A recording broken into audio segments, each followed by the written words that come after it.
state capture of institutions is why we have civil societies coming out to defend the government now. I see the video of Andrew Lavalley.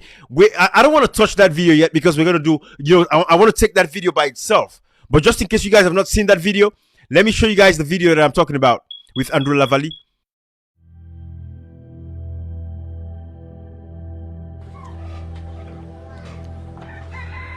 Every election creates an opportunity to make a decision on our path to progress.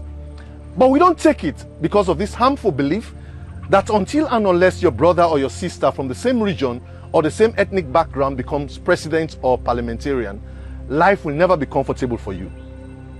We've made politics like winning a lottery. Once in power, it's easier to get fleets of cars and houses for yourself, but difficult to make public housing, and transport work perfectly for ordinary people.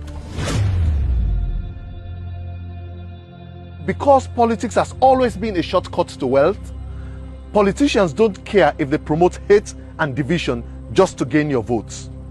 They know deep in their bones that if elections are focused on discussing how to make Sierra Leoneans better off, you will begin to ask questions about your welfare instead of supporting political parties like Headless Chicken. Guys, when you listen to stuff like that, if you don't follow up politics in Sierra Leone, you would think this guy is a very legitimate kind of person. Andrew Lavalley, has a civil society organization, right?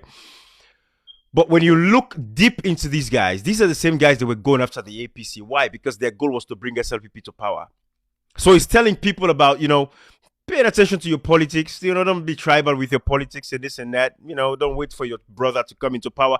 But these are the guys that have been in Sierra Leone this whole time that SLPP has destroyed a democracy. SLPP has been engaged in human rights violations. SLPP has engaged in massive corruption from the president to his wife and everybody down underneath. These guys have never come out to condemn this level of atrocious criminality by this government of President Bio. But now elections are coming up closer. He needs funding from his funders. So he's coming out with this video. I don't know who he's targeting with these videos because he's not actually targeting the people that wait for Yeriden video there. We're not Yeri English. The people that are in villages, the people that are in the southeast, where they vote 90% of the time for SLPP. These are the people that actually need this education. These are the people that need this level of education. But no, Andrew Lavalley will not talk to those people. But guys, this is what I want to show you guys. These are the things I'm pointing out to you guys so you would see. Because at a time like this, our democracy has been bastardized, guys. It is done. We have to really fight back hard to ensure that we bring a country to what we want it to be. The civil societies that should actually protect the people are now defending the government. If the people cannot, if the people cannot blame the government, who would they blame? If the people cannot hold the government accountable, who should they hold accountable? These are the questions we have to ask the civil societies. Not to blame the government. Who do you blame?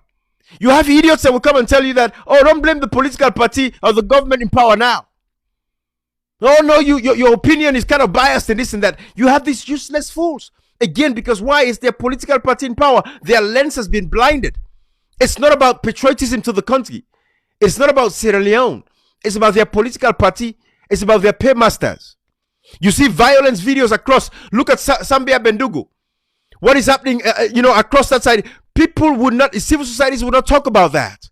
Look at the level of violence in Sambia Bendugu. Watch this video. You don't see, and every day you don't see. By SLPP, you don't see, and every day you don't see. You don't see the you don't see the. So what you guys are seeing is SLPP people going into Sambia Bendugu where they have these by-elections, wearing APC t-shirt, attacking APC supporters, and then reporting that it's APC. This is what is happening. But when you go to the southeast, this kind of stuff does not happen because they don't secure the southeast. The southeast is secured. It's a no-go zone. Guys, these are the realities and these are the problems that we're dealing with. The SLPP knows the violence. President Bio is aware of this political thuggery. They're aware this is a state-orchestrated attack against our people. In this same Sambia Bendugu, they imposed this a chief on the people. So the political, violence is rife within that community. It is rife. Political violence. So the people, the other night, the people had to spend the night, in the bushes. People get thrown away on a bush. In this 21st century, these things are still happening. Civil societies will not talk about it. Look at the price in fuel and basic commodities, because this government is not subsidizing anything. The people, they say, "Una survivor, no one for survive." A left owner. The president does not care. Civil societies don't care. Religious leaders don't care. All of the stakeholders, all of the people that should actually protect the citizens don't care. This is what we're dealing with. This is what we're dealing with now. Hassan Jonathan Kamara, a member of the Civil Society Consortium on Petroleum and Industrial Relations. I want to tell the people of this country, Sierra Leone, that the fuel increment where the Petroleum Regulatory Agency don't do yesterday, not get anything for those a blame on government. The people of this country for realize Sierra Leone now a third world country. Now a country where they try for develop, meaning we not get anything like a producing stock. We may say we they produce oil and gas in this country.